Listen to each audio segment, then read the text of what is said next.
Okay. All right. Hello, everyone. I want to welcome you. Sorry, 1 second. There we go. Hi, everyone. I want to welcome you to our third Zoom technology class. If this is your first class joining, which I know it is for a few of you, I want to welcome you. We will be sending you emails with recordings of the classes so that if you did miss classes, you can rewatch those. They're all posted on YouTube for you to access at any time. A few reminders before we get started. The first one is that if you would like to contribute something to our class, you will all be kept muted throughout the entire class. But if you would like to contribute something, please feel free to raise your hand virtually by clicking on participants and then raise hand. Or on your tablet or smartphone by clicking on more and then raise hand. Either one works. You could also put any messages into the chat and we will be happy to see those and try and get back to you. And then finally, if you have not done so already, please join our WhatsApp chat. This is where we communicate with you and send you updates and messages about the classes. If you are very against WhatsApp, we also have our email list, which we could send you messages that way as well. But either way works. So we have email and we have WhatsApp where we send you out messages, recordings of the classes, and anything that we feel is important for you to know. All right, Joe, let's go to the next slide. So if you were here for last class, we spent time looking at online shopping and how to use social media, which is a pretty big platform right now. We looked at Instagram and Facebook specifically.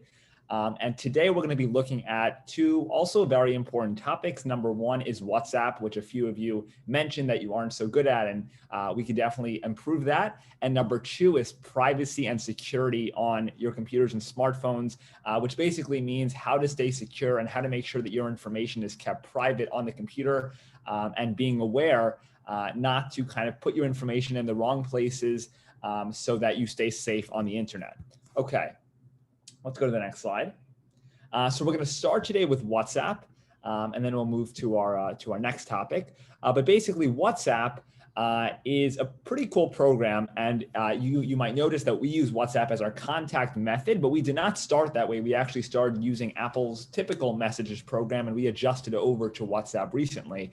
But WhatsApp is a third-party messaging app for smartphones that allows you to send text messages and make voice calls using your phone's internet connection. In addition to sending text, you could also send pictures, videos, documents, and voice messages. So you could really do a lot with WhatsApp.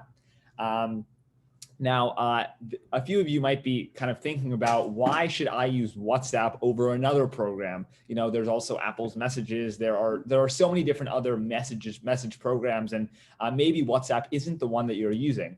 But there are a few key differences to using WhatsApp over another program. So Joe, if you go to the next slide, we're going to look at a few of those.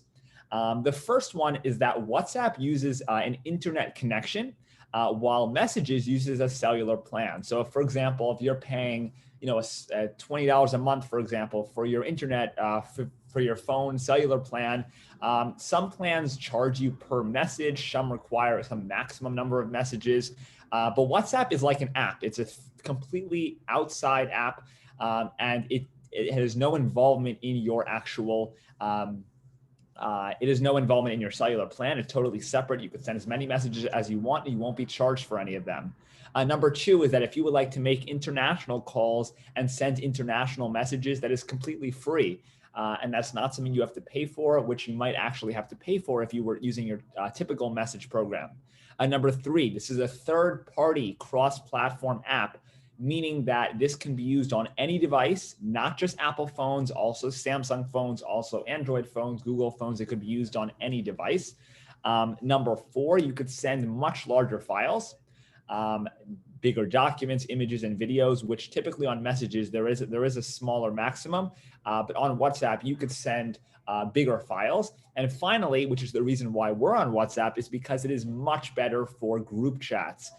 You can actually have chats with multiple people at the same time. For example, there are around 60 people on our Mittler Senior Technology group chat, and I don't have to send 60 messages. I send it one time and it goes to all of you.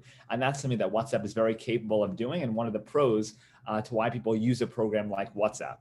So these are just a few of the key outliners of why you would use WhatsApp over another program. I'm not saying that the other ones are bad. They're all very good, but here are just a few of the positives of WhatsApp. We use WhatsApp as our kind of group platform for sending messages. But like I said, we also have that email list. So if you are very against using WhatsApp, you also have that alternative. But I recommend that I'm trying to push you to try this WhatsApp, because this is where we want everyone to be. We have about 20 people right now on the email list and 60 on the WhatsApp, but we're trying to get everyone to the WhatsApp because that's basically where we want to go. And it's a very cool tool to know about. Okay, let's go to the next slide. So just like any other app, the starting point comes from downloading. And you should really pay attention to this because, like I said, WhatsApp is a third-party app. It doesn't come with your phone. It's something you have to download separately. But this same process applies to all apps, not just WhatsApp, but if you want to download Facebook, if you want to download Instagram, if you want to download any third-party app, it all stems from WhatsApp. And Julia is now going to show you the process on how to download WhatsApp. Okay, so as Jordan said, because WhatsApp is a third-party app, it doesn't come already downloaded on your phone, unlike the Messages app. So you're going to have to go to the App Store on your phone and download the app manually. So as you can see on this slide here, there's two different options depending on the type of phone you have. So if you have a Samsung phone, you're going to look for that Google Play app, and that would be where you download the WhatsApp app. And if you have an Apple phone, then you're going to go to the blue app store with that A on it, and that is how you're going to download the app. So is Joe are you going to share your screen? Oh, okay. Yeah, Joe, you can share your phone screen so we could show them this.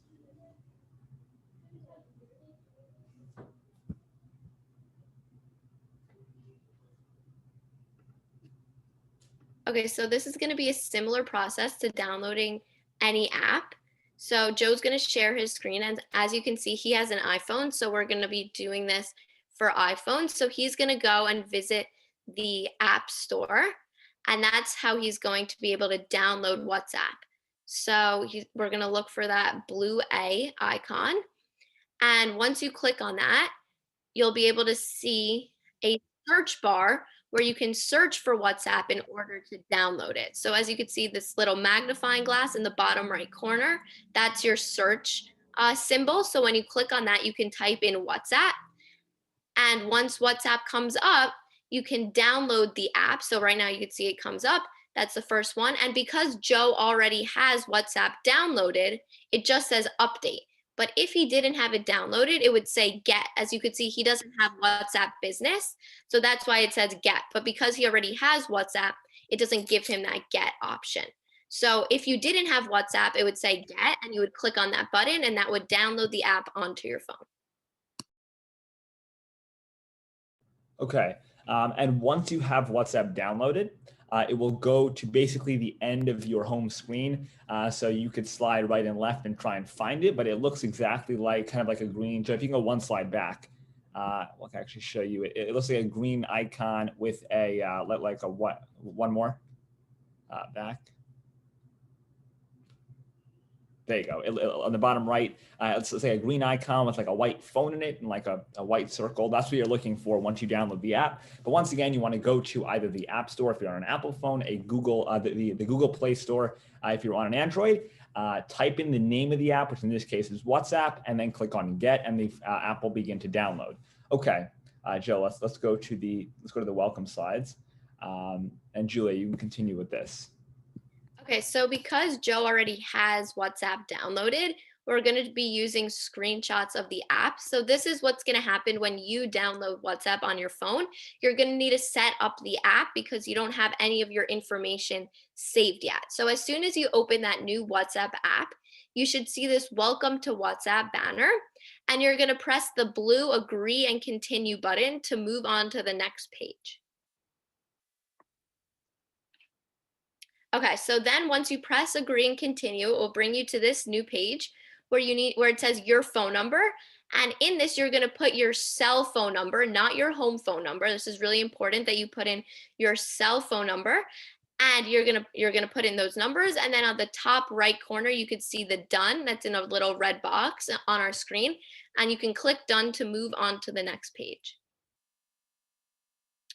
Okay, so now that you've put in your phone number, you can put in your name. So this is the name that's going to come up whenever somebody receives a text message from you. So if you send somebody a text message, then your name that you put in on this little line over here, that's what's going to pop up when they receive a text message from you. So you can put in your full name, like your last name and your first name, or your nickname, whichever one you want to pop up when somebody receives a text message. And you can also add a photo on top that's optional from your camera roll. So when somebody receives a message from you, they could see a picture of you. Okay. Now, once you go through those kind of basic slides, then you get into the WhatsApp. That's right. Then you actually get into the WhatsApp application. Now, if you look on the left screen, this is typically what a WhatsApp page looks like. This is when you've already used it. This is when you've already kind of started sending messages. And Caroline's now going to show you how to compose a message and also what you could do once you're actually in a message conversation with someone. Okay, hi guys. Okay, so what you want to do is, like Jordan said, this is like a typically used WhatsApp background. Is what it would look like if you have had WhatsApp for a while and you're in a lot of group chats or conversations with people. So how to compose a new message is you would click this blue square with the little pencil through it. As you can see, Joe's mouse is clicked on it right now. So once you click that button, it would allow you to compose a new message. So Joe, if you could go. So yeah, so clicking that button, this one that's circled right there, is how you compose a new message to a new person. Now, this big box over here that says Tyrell Mason is how you see if the person has read the message or not. These two little blue checks show that the person has read the message, and I'll tell you more about that in the next slide. Okay, so these are all the functions of sending a message in WhatsApp. So once you have composed that new message and you click on the name of the person, so you would click on the name and now you're in the message with him, okay? So once you're in the message, this blue arrow right here that Joe's gonna click on, that he's circling it right now, is how you go back in case you made a mistake and you want to go back to your like contact list or whatever. Now, if you're trying to call the person that you wanted to reach, you would click the little phone blue button in the right corner. And that's how you would call the person and you could get in touch with him. Next, once you compose the message, there are two little blue arrows, two checks that allow you to tell if the person has read your message or not. So if the blue checks light up blue, the person has read your message. And when they're gray, it shows that your message has been delivered, but the person has not yet read it. Okay. Next, there's this arrow over here, the gray arrow with the white. Okay, that's how you can forward a picture or forward a message to other people. So if you would click on that button, it would allow you to send that picture to anybody else in your contacts list that you want to share it with. Next, this big white space bar is how to actually write a message to the people you're trying to reach. So if you would click on that button, it would come up with a keyboard and would allow you to type anything you want. Next, this arrow, this check, this plus sign, sorry guys. This plus sign is how to actually send a picture either from your camera roll or if you're trying to take a picture. So this plus sign would allow you to do either of those functions, either from your camera roll or taking a picture on the spot. Next, this camera button also allows you to take a picture like of whatever you're near of whatever you're seeing right now to share with the person you're trying to reach. And lastly, this microphone button is how to send an audio message to a person. If you just hold down on the button, you could record whatever you're trying to say and the person will hear you. Okay. Okay. So, but just before we continue, there are a few people who are asking questions in the chat. Let me just answer a few of those. Number one, this app is only for smartphones. I said it's for all devices, meaning that it's for any company, Apple, Samsung, Google, Android, any of those, but you cannot get WhatsApp on a computer. You cannot get it on a tablet. It is specific to smartphones. Number two, you need to know someone's cell phone number to actually WhatsApp message with them. Everyone needs to have a phone. You use that phone number to actually communicate with them. So you definitely need to know that information. And then something else that someone asked is, should you give access to your contacts? And if you get that pop-up saying, I would like to give access to my contacts, you typically should say yes, because then instead of having to type in the full phone numbers like you would before you put in numbers to your contacts, you could just put in the name, right? So instead of typing in my phone number, just type in Jordan, because you already have me in your contacts and my phone number will come up. So definitely keeping your contacts in WhatsApp, which is just, it usually comes up. Sometimes it will say, would you like WhatsApp to access your contacts? You'll just click on allow, and that will go through. Now, in a second, Joe is going to actually share his screen so we could actually go into a few of these buttons, because although Caroline explained it, it's hard to actually see what they do just looking at a picture. But we're actually going to open up a phone and actually look at it together. Sending WhatsApp messages, sending pictures, it's all a pretty basic process. There aren't too many kind of confusing things to actually do. But we're not going to open WhatsApp. Make sure you understand it fully and show you how to send a message. So Joe, as you open that up, we'll answer. There's a few more questions in the chat, but Joe, you could share your phone screen. So someone asked, why should we use regular texting? So we actually spent the beginning of class talking about the differences. I'll just repeat a few of them. Joe, you could share your phone screen. A few of them is that you could send much larger files. It is not on your cellular plan, so you could actually do this just on your internet connection. You can make free international calls, something that people really enjoy about WhatsApp. Group chats are much easier to do. You could send messages to multiple people at one time, and still be able to communicate with them. And I think there's one more. And also that it's a third-party app, meaning that you could use it on any device, not specific to Apple. So if you want to text, if you're an Apple phone and you want to text someone on a Samsung phone, you could very easily do that, as opposed to if you're using Apple's messaging program, it is a little more difficult to send a message to someone who has a different type of phone. Usually, if you know what I'm talking about, the messages turn green and they kind of get a little confusing. But WhatsApp is third-party, meaning that it's accessible and open to all smartphones, not specific to one company by itself. Okay, so Joe, let's open up WhatsApp. You can see Joe has WhatsApp there, and Joe has been using WhatsApp for some time now. So you can see that he actually has a bunch of chats already, a bunch of existing chats already. You can see that they're all listed. It says the name of the chat kind of in bold next to each one. If it's an individual person, it will just say their name. So in this case, it just says Jordan Mittler, but this one says Mittler Senior Technology, meaning that Joe's not communicating with someone named Mittler Senior Technology, but it's a group of multiple people at once. But here are all the names of the different chats. You will see the date of the most recent chat. So if it was today, it'll give you the time. It will even show you, yesterday, Friday, Thursday.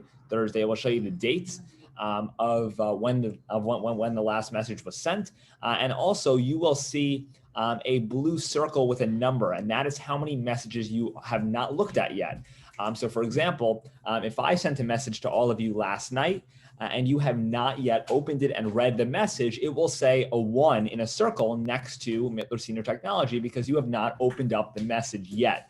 And that will stay there until you open it up, you click on it and you read the message, and then that 1 will go away because you've read the message. You no longer have to see that update. Just like Caroline said, if you want to open up a message you're having with someone, you just have to click on their name or the name of the group chat, which Joe could actually do right now. You could use my contact. And if Joe clicks on my contact, you'll actually see my name at the top of the screen. You will see a video camera and you'll see a phone. And if you click on the video camera, you could just do a FaceTime call with someone. It's just one click. Just click on that button and you could see them and communicate with them just like we're doing on Zoom right now. You will see the phone icon. Click on it to make a phone call with someone. You can, just like you would on your typical phone service, click on that button and it won't ask you for any other information because you're already in their chat. You're already in. It already says join Mittler. It won't ask you who you're trying to call. It won't ask you for their phone number. It's already built into the system. Now I'll actually pass it back over to Caroline, and she'll actually reinforce some of the things that she spoke about. And Joe could actually now click on some of those things on the actual WhatsApp interface. Okay, so now that Joe is actually in his WhatsApp, here are more of the things that I explained that you can see for yourself. So like Jordan said, the call and FaceTime button is clear. You just click on the button and that'll allow you to FaceTime with the person or call the person if you want to show your face or if you don't want to show your face. Next, see how Joe has all these audio messages? If he clicks play, the audio messages will play. So that's what I explained before with the little microphone at the bottom. So Joe, could you like hold down the microphone to explain, to show? So this holding down of the microphone is how you send a voice message. You see how the message is recording, how many seconds you have. And then to send the actual voice message, you swipe up and that'll allow you to send the message with this little arrow there. And now you could click the blue big button and that'll send the voice message. So that's how you send a voice message. And then next, how you send a regular text is by clicking on this big, like clear button in the middle.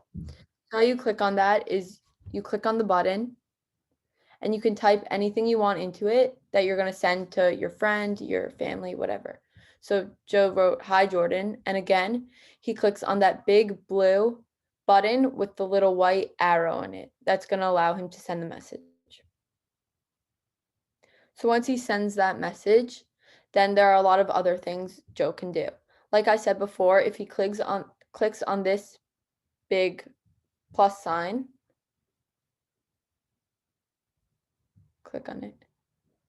There are a lot of things he can do with this button. Either he can send recent pictures and videos from his camera roll, and that's really all you probably need to know about for now. But there are a lot of other functions that you can do with that big plus button. Okay. Next, Joe can also take a picture of whatever he's seeing and send it to Jordan directly.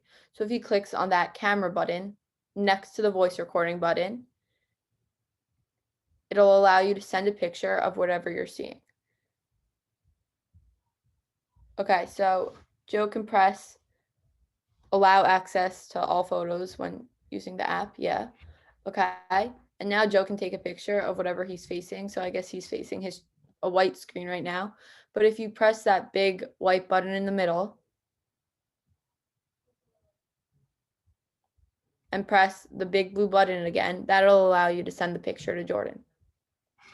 And lastly, by clicking this forward button, that's what it's called, the gray button with the little arrow next to it, that'll allow you to forward the picture that you just sent to anybody else in your contacts list or in your WhatsApp, like profile list, any of the contacts you have. Okay. So hopefully that gave you a little more detail because we were actually allowed to click on things, open them up. But WhatsApp is pretty simple. It's basically just actually, Joe, if you can go back to your phone because I want to show one or two more things. But basically, it's pretty similar to to what you could do on a typical messaging app. I am getting a few questions in the chat, so let me address those. Number one, someone asked if the sender, does the sender know if the receiver reads the message? As Caroline explained with the check system, there is a way for you to be able to see that, but there's also a way for the sender to turn that off so that the person will not see that they sent the message. Okay, Joe, if you could just get your phone up there. Okay, if Joe goes back to WhatsApp, one second. Okay, so here, Joe, if you just go back to your main WhatsApp page. So here's how you could turn off if you do not. Someone asked if the sender knows that the receiver received the message. So what this means is that if I send, let's say, if I send Joe a message, does Joe want me to know when he reads the message? Meaning, you know, if I say, hey, how are you? And he opens the message but doesn't respond, does he want me to know that he opened it? So most people do not want this. They want the privacy that they could respond to a message whenever they want, and not actually tell the person that they're communicating with that they opened up the message. So you could turn this off by going to settings at the bottom right of the screen. It's like a little gear at the bottom right of the screen. And Joe, if you click on that button, you'll actually see a bunch of options. We're going to look at this a little bit later. But if you go to account, which is this button towards the center, and then you click on privacy, which is towards the top, and you scroll down a bit, you'll actually find a section called read receipts. And that's this over here. And if this is checked off, which is it currently is green, what that means is that the people you send messages to, you will know, they will know when you open up their messages. That they will know, but sometimes you don't want this. You don't want them to see when you open up their messages. So in that case, you could keep this switch off and they will not see that, or you can keep it on. It's really up to preference for you. But if it is on, what this means is that those blue checks will appear when you read the message, meaning that you have opened it, you have read it, but maybe you haven't responded, but you have at least opened it and read it. Okay, Joe, let's go back. Okay. Now the next thing we're going to look at, I have two questions that I'm going to get to, which is number one, how you call someone, and number two, how you make a group chat. Those are two things that we'll address in a second, but we're not going to do right now. So I have those on my list. So Joe, let's go to the next slide. Okay, so I thought this was a good time to do this. First of all, a lot of people asked about QR codes, which is something that I'll mention. But basically, if you would like to join our WhatsApp chat and you know how to do it now because you went through this tutorial, I'm actually putting in the chat right now a link to our WhatsApp chat. There you go. Okay, and if you click on that, you could actually download our WhatsApp chat directly from there. You could actually join our WhatsApp chat directly from there. Now, the other alternatives, you just send me an email. I will add you. I'll do all that for you. Something else you could do is a QR code, which people have asked me about in the past, and I'll spend just a minute or so explaining what it is. So basically a QR code, which looks exactly like this, it's on the right side of the screen. It actually stands for quick response. Joe, if you go to the next, if you click on the next, you'll actually see it come up. But quick response, meaning that you could do it very quickly. So I'll read the definition. It is a machine readable optical label that contains information about the item to which it is attached. So for example, you might see these in restaurants, you might see these, on flyers, on walls, you might see these in many different places that even though they all look the same, there are a few key differences. And to use one, you just have to open up the camera app on your phone and hold it up to this kind of black and white diagram. And it will take you to the website that this QR code is attached to. Joe, just go back. So if you scan this white box, you will be taken into our WhatsApp chat because I hooked this up. I'm not going to show you how to create a QR code because that's a little advanced.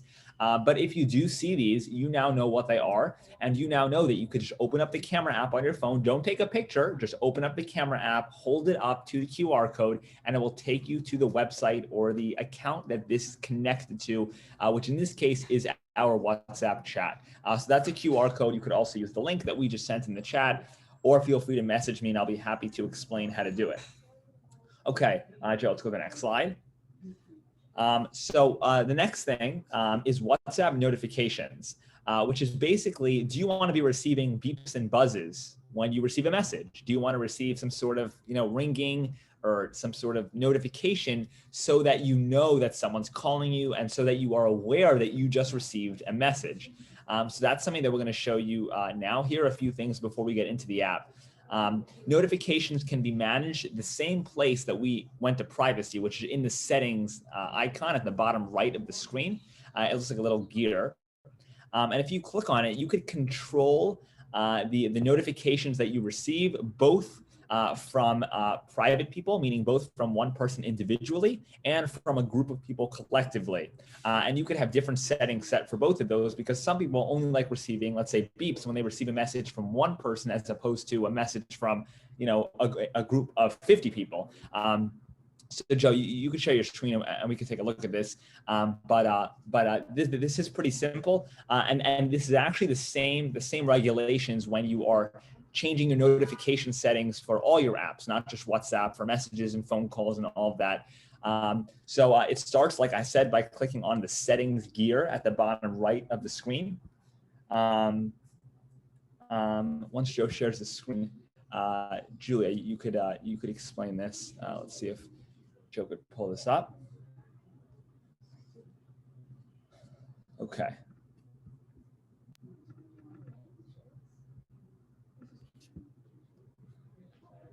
There we go. All right, Joe, let's just go back, start from scratch. Let's go back to chats. There you go. All right, Julia, go ahead. So you could see that little settings gear on the bottom right corner, and that's where you're going to be able to manage your notifications for WhatsApp.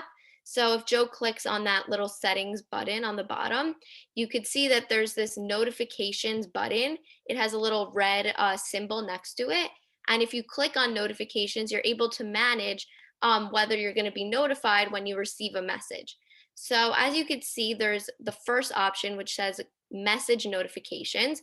So that's whether you want to receive a notification from a private message. So if I'm messaging Jordan privately, I can determine, do I want to receive buzzes when he sends me a message, or do I want it not to alert me? So I would recommend that you have these both on. So that you know when somebody sends you a message, and you can actually change the sound underneath it. So you put on those notifications and you can determine what type of sound do you want to ring when you receive that message. And then underneath message notifications, you can also see group notifications. So if you're part of the Mittler Senior Technology WhatsApp group chat, you're definitely going to want to have that on, so that every time we send a group message, you're notified and it will pop up on your screen so that you'll know that you've received a message. So once you have these notification buttons turned on, and that means that you're going to be receiving notifications for both private messages and for group chat messages, you can actually personalize it so that you can determine what sound you want to play and how you want it to pop up on your screen. So if Joe clicks on in-app notifications, you can see that there's different options. You can either have none, which would mean that you would receive no notification. You wouldn't be alerted at all when you received a message. Or you can choose banners, which means that it will notify you on the top of your screen. So if you're on an app, it will just come up like a little message on top, and it will say what that person sent to you. Or you can click on alerts, which would mean that it would come up in the center of your screen, and you would either need to open the message in WhatsApp, or you can press cancel or decline, and that would close the message out for you. So most people have it on the default setting, which I think is banners, which would mean that the notification would just pop up on the top of your screen. Okay, great. Yeah, so Julia is correct that banners is what people tend to keep on, so that you kind of receive these messages at the top of your phone. They slide down from the top. making sure that you're aware that you received a message. Because if you don't have those turned on, you could be receiving hundreds and hundreds of messages and just not be aware that you're receiving these messages. So it's important to keep, if not group notifications, to keep message notifications on so that you receive those beeps and buzzes and you're aware every time you receive a message. Okay, so before we move on to our next topic, I just want to cover a few questions. Number one is creating a group, and number two is making a phone call. So Joe, if you can go back to your WhatsApp, I'll just spend a few minutes explaining this. I'm just seeing in the chat as you're sending messages. Okay, so also someone asked about WhatsApp on other devices, and like I said, WhatsApp is specific to smartphones. There are a few other apps, not WhatsApp, but there are a few other kind of made up WhatsApp apps that allow you to check out WhatsApp on your computers and tablets, but they aren't made by WhatsApp. They're made by kind of third party. Well, in this case, it's really fourth party applications. If you really want to see it on your computer, but I recommend WhatsApp is designed for your phone. So if you do have a phone, that's the device you should be using to receive these messages. Okay, so someone asked about making a phone call. So you see that when you open WhatsApp, you're automatically placed on the chats page, which is where you could send text messages, but there's also a button that says calls, which is that button at the bottom left. And if you click on that button, you could actually make a phone call with anyone like you would on your computer. So first, it shows you all your most recent calls, right? And it says the date, it says who the call was with. Here are all your most recent calls with different people.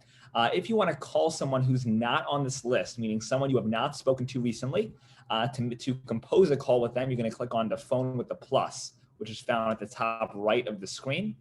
And if you click on that, you'll be able to actually type in either the name or the phone number of the person you want to communicate with. And once you type in their name, here Joe typed in my name came up. You will see two icons, the phone, which is to make a phone call, and the video camera, which is to make a FaceTime call. The phone is just audio, and the second option is for both audio and visual. And just by clicking on either of those buttons, you will go through with the call. There's no other steps involved. Going to calls, clicking on the compose phone button at the top right of the screen, and then typing in either the name or the phone number of the person you want to communicate with. All right, Joe, let's go back to chats. I'm going to cover this last question, which is creating a group. So you are all now in a group, because if you're in our Mittler Senior Technology group, you are already in that group. But if you want to create your own group, if you want to be the kind of the admin of the group, you want to create a group for, let's say, your family or for a class that you're running, it's a very, very helpful way to send out messages. We have 60 people in our Mittler Senior Technology WhatsApp group. I don't have to send 60 messages. I send one message and it goes to all of you, which is really helpful. And something that I'm going to show you very quickly how to do. So it starts the same way you would send a regular message, by clicking on the compose button, that like box with the pencil through it at the top right of the screen, all the way at the top right. And here's where it differs. Instead of typing in the name or the phone number of the person you want to communicate with, you're going to click on this big button that says new group. It's a pretty easy one to see. It's towards the top of the screen. It says new group. You're going to click on that button. And now you're going to see pretty much the same page, but you could type in multiple people. So for example, Joe, you could create a group of a few people. Joe could type in the names of people, and he can click on the name as it comes up, and you see how it's now adding those people. Right now we have two people. Joe's typing in Caroline. Joe, just slow down for a second. If Joe types in Caroline, Joe, type in Caroline. Right? Joe typed in Caroline. Caroline came up. Right? And to add Caroline to the group, there's that circle. And if Joe clicks on the circle, it will now put a check through it. Joe, just click on it. She is now in the group, right? We now have Jordan, we have Julia, we have Caroline. Joe's now adding people to the group, and you could click on as many people as you want to add. You could have 20 people, 30 people, 100 people, however many people is right for you, just by clicking on the names of the people. Once you have selected all the people you want to add, it's important to note that you could still add people later on. So for example, if you know right now I have 10 people in my class, but in 10 weeks, we're going to have 20 people. You could add people even while the class is going on. So you don't have to commit to this 3-person list right now. Once Joe puts in the names, you'll click on next, which is found at the top right of the screen. you'll be asked for some basic information like to type in a group subject. These are all kind of extra things you could do. A group subject is usually the name of it. So, family chat, Thursday night class, something that will make it easy for someone to know what the chat is about. And then you'll click on at the top right, create. And once you do that, your group has now been created. You'll see it looks exactly like a regular WhatsApp chat, except it says the name of the chat, and right below that it says the name of the people involved in the chat. Now, every time any of us send a message into this bubble over here, it will not only go to one of us, but it will go to everyone in the chat. And you could have multiple people in the chat. You could even add people once the chat is created. So WhatsApp groups are really beneficial. And something really interesting to actually learn about. I recommend creating your own groups because you all now should know how to do it. And you could definitely reach out to us with any questions. Okay, so we hopefully got to many of your questions on WhatsApp. Unfortunately, we do have to move on to our next topic, but if you do have any more questions on WhatsApp, you can either put them into the chat right now and I'll kind of glance at them and see if they're important to bring up. Or of course, we have our Q&A session every Monday night at 7 p.m. where you could come and ask all your questions and we'll be happy to answer them. Okay, Joe, let's go to the next slide. So this is basically our second half of the class today, which is very, very important and crucial. And it's called cybersecurity, also known as privacy and security. But basically, it's being aware online of things that you can and cannot do. A lot of people have been asking me, what's a reliable website? When can I put in my credit card information on the internet? Why should I be doing that? Can I trust a program like Amazon? Can I trust, WhatsApp to put in my phone number? When can I be aware and when am I allowed to put in that information? So we're going to give you actually 6 tips. We're calling them tips, 6 tips today, which I believe, because I've taught this a few times and I've actually used these tips myself, that if you kind of follow these 6 tips, you can stay safe on the internet. Now, it's important to note before we get into these that unfortunately the internet is really big and there are a lot of websites and people are sometimes suspicious on the internet. So even if you're on the safest website, there is always a small risk you're taking by putting in your information. But what we're going to talk about today is how you could eliminate most of that risk. So before we actually get into the tips, we're going to show you a quick video that is going to recap what we're going to talk about. If you don't understand everything in the video, that's totally fine because we're going to kind of explain those again afterwards. But Joe's now going to play a short video that is going to explain a few of the tips regarding cybersecurity. Joe, go ahead.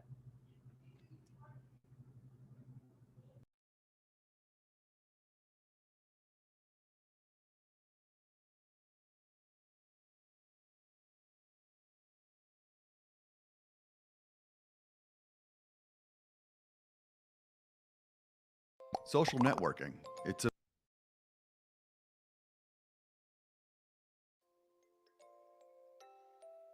Social networking. It's a big part of your life. These days, social computing accounts for 22% of time spent online. And you aren't just catching up with old friends or sharing hilarious cat videos. Nope, you're using social networks for serious stuff, like gaining insights from data, sharing ideas to drive innovation, and connecting with colleagues around the globe. Social computing has made our lives a whole lot easier. But there are a few risks you need to be aware of. First is cyber attacks. There are a variety of ways a cyber criminal can lure you into a scam. One way is to contact you with the promise of a large sum of money if you simply provide your bank account number. Nope, you don't want to do that. Oh dear. Okay, on to the next threat. Phishing is just what it sounds like.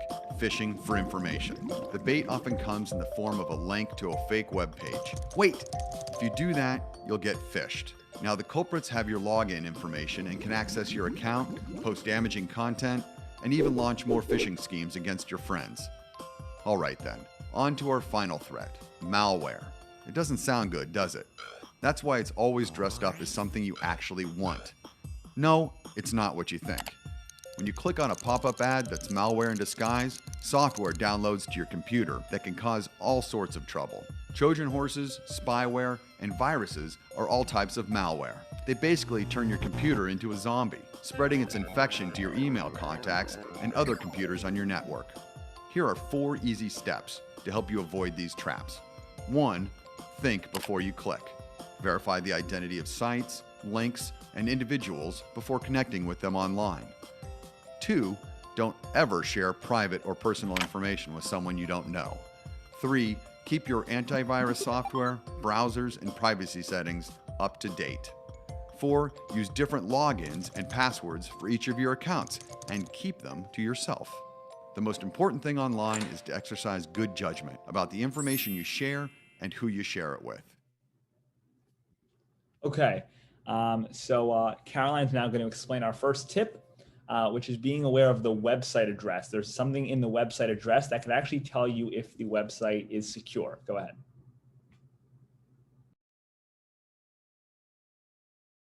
Caroline, you're muted. Sorry. As you can see, the website address starts off with HTTPS, and that S in the address, stands for safe. So that's how you can tell if a website is safe. The S literally means secure or safe. And when you're looking in Chrome, if you're on Chrome and looking for a website, Chrome will actually add a lock button that shows you that the website you're in is safe. That's the first tip. Yeah, so basically, if you have a website that doesn't have an S, you should get off that website immediately. You want to make sure you see that S. And also on a program like Chrome, like Caroline said, you will see that lock, meaning that the website is secure. You should be aware of both of those. All right, number 2, Julia, go ahead. Okay, so the second tip is that when putting in information, you want to choose a strong password. So you don't want to use personal information like your birthday or something that people can easily guess, or you don't want to use the same password for many different accounts, because if somebody's able to hack that one account, then they will know your password for all of your other accounts. So you want to try and vary your password so that just because somebody is able to find out one password doesn't mean that they're able to find out all of your other passwords. And so you want to try and choose random numbers, random letters, include symbols, uppercase, lowercase, something that makes it very difficult to choose. The only downside to this is that it might be hard to remember the password. So I would recommend keeping a list of all of your different passwords, especially if you're making them super complicated so that it's hard for people to hack into the accounts. Joe, you can go ahead. The next tip is email spam. Email is very smart, and it will usually move your spam emails straight to your spam folder. But if it doesn't do that, then you should mark the email as spam, and then any future email from that email address will automatically be moved to spam. Great. All right, Joe, next one. Okay, just before we go to this, someone asked what HTTP stands for. It stands for Hypertext Transfer Protocol, but the S is the important part. That's what stands for secure, and that's what you should be aware of. Okay, so phishing is something that they mentioned in the video. And phishing, I'll read the definition here, sending emails claiming to be from realistic companies in order to induce individuals to reveal personal information, such as passwords and credit card numbers. And there are a few things that you should be aware of. Joe, let's go to the next slide. Okay, so this is an email that I received last week. This is an email that I received, and I'm gonna, let's see. Mr. Fleischer, how are you doing? How are you doing? Well, you don't. I'm good. You don't have WWWS, whatever. It and Bank of America. It's so not spelled correctly. So can you read the email address? Can you read the email address that you see it at the? Can you read the email address at the top of the screen? Mm-hmm. Customer service at bankofamerican.com. Exactly. Yeah. Exactly, Joe, you go to the next slide so we see that box. But basically, the first thing you should be aware of is people tend to have email addresses that are very, very similar to a typical company, right? If that's spelled wrong, if that N was taken away, it would probably be a real email. So they do this to make it look like it's from a real company, but really, in fact, it is not. Okay, you know what? If someone could raise their hand virtually, is there anything else you see in this email that is kind of a hint, that is a light bulb that this is from something fraud? This is something that you should be aware of. If anyone could raise their hand virtually, I'll be happy to call on you.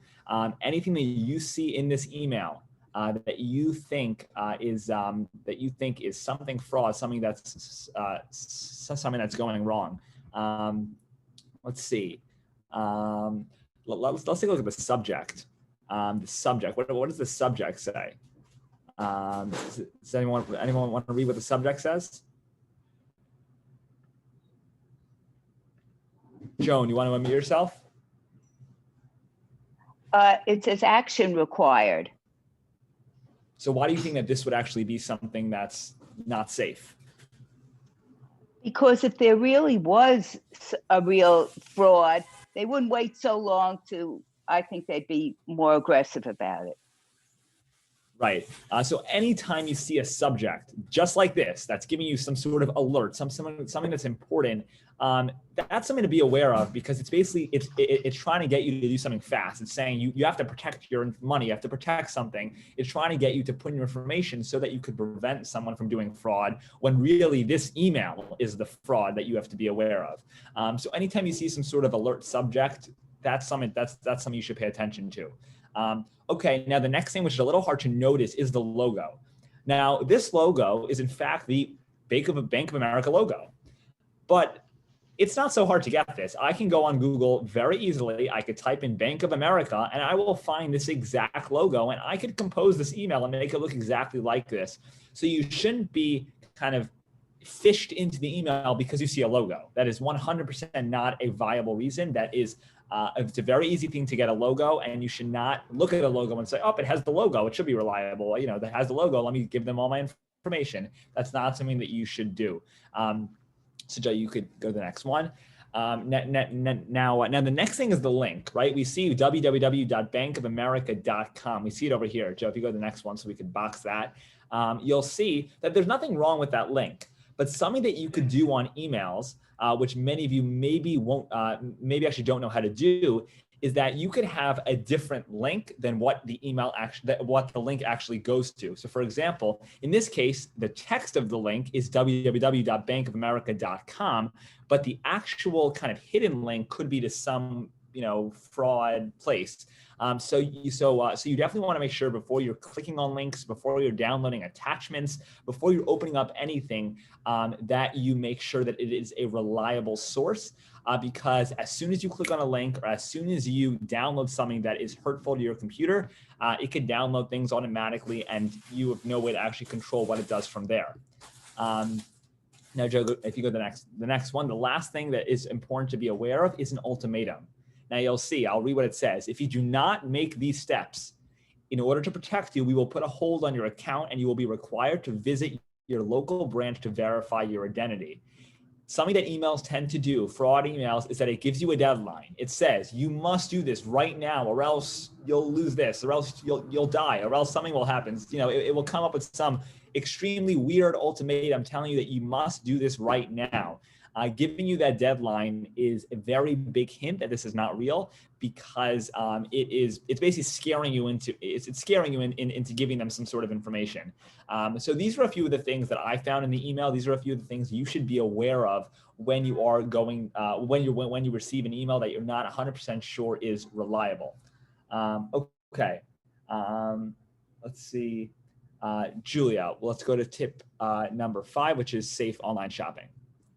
Okay, so when shopping online, you're going to want to, a lot of times they're going to have you put in an email and a password, and you're going to want to make sure that you're on a very reliable network connection. So you don't want to join onto some like Starbucks Wi-Fi or some public Wi-Fi and put in your credit card information into these websites, because then people who are in that same location on that same Wi-Fi can easily access your data because you're on that same wireless network as them. So when you're putting in important information like your credit card, or if you're checking your bank account, you definitely want to make sure that you're on a secure Wi-Fi network, such as the one in your home that has a password that only you're able to access. You also want to make sure that when you're online shopping, you research the company. So you don't want to just put in your credit card information into any online website, because you need to make sure that it's a secure website. And you can check that by making sure that the link has HTTPS, that stands for secure. Or if you just know of the website, it's a very popular one like Amazon, you can be pretty sure that it's a safe website. And then the final thing is you want to keep a record of all your payments, because sometimes a company can charge you extra, can charge you twice. So you want to make sure that you're keeping a record of all the things that you're buying, so that you make sure that you're spending your money and they're not overcharging you. Excellent. And the last one is digital tracking, which I'm sure many of you have heard of, like cookies or pop-ups. I'm sure this is something that many of you have heard of and kind of haven't been aware of what it actually is. And basically, the way to explain this is that if you're shopping, if you love clothing, you're always shopping for clothing on your computer, you will typically get advertisements for clothing when you're not even on the internet, right? When you're on, watching YouTube, or when you're doing something else, because your computer knows what you like, and they're actually they're enticing you to purchase things based off of your history. And this is when the computer uses digital tracking. So my kind of guidance for this is that anytime you receive an update, use cookies or using pop-ups, what I usually do is turn on the switch that says only while using app. What that means is that only while I'm on Amazon will it kind of suggest things to purchase. But when I'm out of the app, when I'm out of Amazon, it will not give me these updates. So if you ever receive pop-ups, which this happens a lot, you'll receive in the center of the screen, maybe at the bottom, this website wants to use cookies, allow. You do not want to click on allow, because allow means always. Allow means that it will always, use digital tracking, but you'll also see the button that says allow while using app. And that's what you want to click on, because you want this to happen while using the app. You definitely want Amazon to give you suggestions. Maybe you don't, but that's something that's pretty helpful when you're shopping. But when you're not shopping, it's not something, you're like, how do they know that I want clothing? How does the computer know what I want? And that gets a little suspicious. So digital tracking involves both cookies and pop-ups. If you get updates about either of those, you either want to look for the button that says allow while using app. If you don't see that, if you just see allow or deny, I would click on deny, because giving them the allow rights kind of gives them unlimited access to your information, and kind of eliminates your privacy. So I would be aware of that when you are shopping online. Okay, so Joe, let's go to the next slide. These are 6 kind of important things you should be aware of. Looking for that S in HTTPS, using strong passwords that are unique, putting all your emails in spam that you don't think are relevant or that are reliable, being aware of the certain tips we looked at when you're phishing, like a fake logo or an incorrect spelling or some sort of ultimatum in an email. When you're online shopping, keeping track of your payments, making sure that you research the website if it is one that's unknown to you, and making sure that your cookies and pop-ups are not on at all times, keeping your privacy a little safe for you. Okay, Joe, let's go to the next slide. So today we actually aren't going to do a breakout room session, because we only have a minute left or whatever, but I'll actually give you a minute or so to actually do this activity. We're not going to do breakout rooms because we don't have a lot of time. At the end of the session, in a minute or so, I'm going to give you a few important announcements.